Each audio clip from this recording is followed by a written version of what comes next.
Welcome to this special edition of the Harrisburg Area News. I'm Paul Ingwickmeyer. Today, as you all know, we are celebrating the 10-year anniversary of the collapse of the world government, a day which many believed would be the end of civilization as we know it.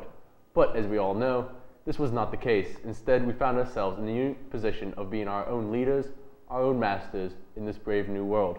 Joining me today to talk about their experiences over these past 10 years are Chris Medakevich, a member of the Susquehanna Defense Force, Aaron Sullivan, a student at Shippensburg University, and Professor Casey Boone, an activist at the time of the revolution, and Professor of Political Science at Shippensburg. Thank you all for joining me. Now, Professor, you were there from the beginning. The government began to overstep its bounds and infringe on the citizenry. Tell me about how they did and what happened from there. Well, as you stated, the government started to overstep its bounds. So it was quickly becoming very large and just over-encumbering all of us. People were starting to become aware of these rights violations, things like that. And it was really only a matter of time before people snapped. So what we first saw was really rioting and what seemed like chaos, almost what you'd call anarchy in the streets. And it seemed like, things were going to go haywire. But people started to realize, as this started to go on for a little bit, that we couldn't keep going like that. We needed some sort of organization. So people either figured, well, we could either restart the government or we could just start cooperating. And that seems to be what happened. So organizations started to spring up to take place of old government things. And that's kind of where we are now, really.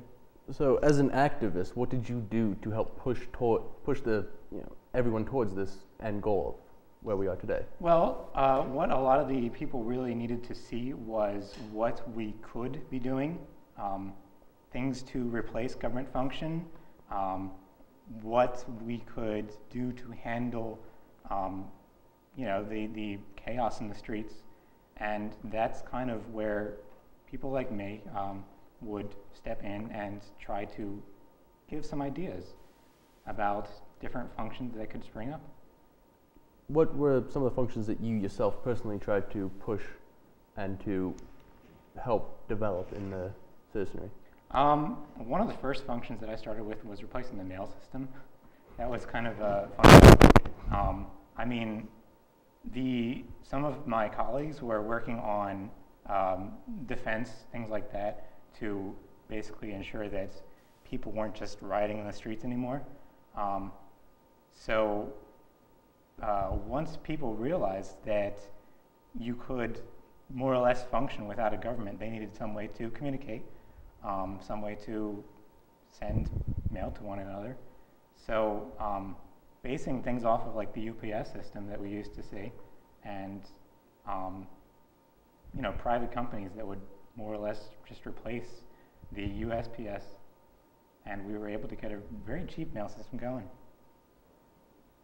Now, during the protest, what are some of your favorite stories to tell the youth?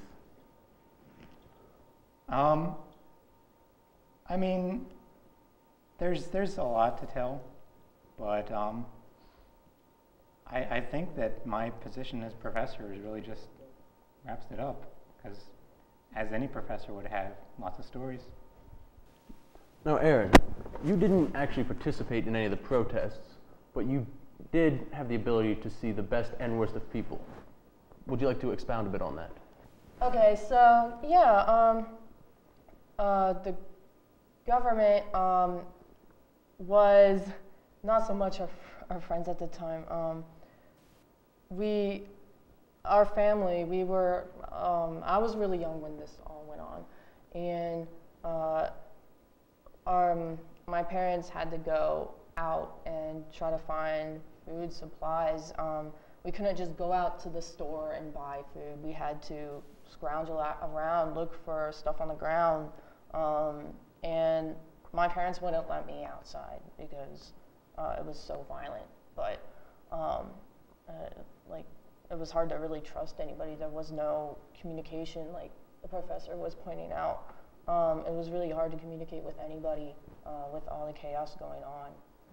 But a lot of the people I met, they're neighbors that I never really encountered, interacted with, you know, before all the things went on, but once, you know, we realized we can't trust the government anymore, we can't trust the police, we started relying on people just around us in our community, and we came together and we'd give each other signals, like, you know, like little signals to tell the other neighbors, the other community groups that like something bad was going to happen. Like if they sensed that like something was going on in another community, we would give a signal to you know, a verbal signal, and we just pass it along, and then we would keep each other safe that way.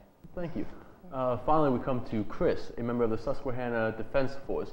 What was your main duty to do for the citizenry during this time of turmoil? The main duty that we tried to focus on at the Susquehanna Defense Force was security between communities and within communities as well. We found that there was a lot of immediate chaos right after the collapse of the government, so we found that keeping order and restoring peace within certain communities in the central Pennsylvania, south central Pennsylvania, and northern Maryland areas was imperative to keeping stabilization and basically trying to keep the society together, especially since they chose not to institute another type of government. They decided to come together and support each other, so we thought that was a very imperative role for us to be playing. We ended up using a lot of non-lethal methods in order to enforce the peace. We actually use the non-lethal weaponry a lot, especially when we're patrolling communities. So we tried to just focus on getting people back to normal life as much as possible. Now, you talked a bit about the nonviolent and non-lethal forces. How did you persuade people then to begin towards cooperation instead of the state of nature type thing of just defending yourself and screw everyone else? Well, basically what we had to do is we had to go in and we had to tell them, hey, we're here for you, we're here for your protection. We offered them a service and they took it. We have contracts in central Pennsylvania, south central Pennsylvania, and Maryland, northern Maryland, like I said. We've operated out of Frederick, Hagerstown, and Harrisburg. We're actually based out of Harrisburg, and we pride ourselves on using non-lethal methods over other private police institutions or police corporations. We mainly try to stick to rubber bullets, stun grenades, and the like, because we feel that it is very, very important to not harm the people that you're looking out for, but also not to harm the people that you're trying to apprehend or trying to capture. All right, well, thank you all for coming on the show, and we appreciate all of you at home for tuning into today's special broadcast. Remember, you can find everything you saw here today on our website. For Harrisburg Area News, I'm Paul Inquire saying good night and good luck.